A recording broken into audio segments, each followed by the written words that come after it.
அத்தை. சொல்லுமா. அத்தை, இன்னைக்கு ஊர்ல இருந்து எங்க அண்ணன் என்ன பார்க்க வராரு அத்தை. உங்க அண்ணன் வந்து மட்டும் என்ன பிரயோஜனம்? வரும்போது என்ன பணம் அவன் எல்லாமே எடுத்துட்டு வர போறாரு? வெறுங்கையை வீசிட்டு தான் வருவாரு. எத இதுவே எங்க அண்ணா வரும்போது பணம் நகை பழம்னு கை நிறைய எடுத்துட்டு வருவாரு. இவங்க அண்ணன் வெறும் கை வீசிட்டு தான் வருவாரு. 2 hours later. வாங்க வாங்க வாங்க வாங்க. வாங்க. ஜெயா, உங்க அண்ணன் வந்திருக்காரு, வாமா. ஏத்த நான் தான் சொன்னேன்ல வெறும் கை வீசிட்டு தான் வருவான். அண்ணே இங்க வானே, ஒரு நிமிஷம் உன்ட்ட ஒன்னு சொல்லணும். என்னமாச்சு? அண்ணே, நீ எப்ப வந்தாலும் வெறுங்கையோடய வர. என் நாத்தனாவும் மாமியார் என்ன ரொம்ப அசிங்கப்படுத்துறாங்கண்ணே. அண்ணே, இதுல ஒரு 10,000 ரூபாய் இருக்குண்ணே. என் நாத்தனா முன்னாடி மாமியார் முன்னாடி குடுக்குற மாதிரி குடுத்துருண்ணே. சரிம்மா.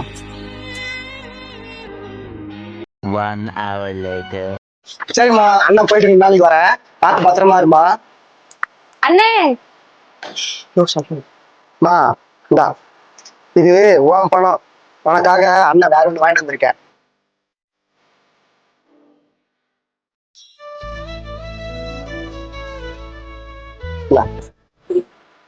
எப்படி இருக்கு? சூப்பரா இருக்குண்ணே.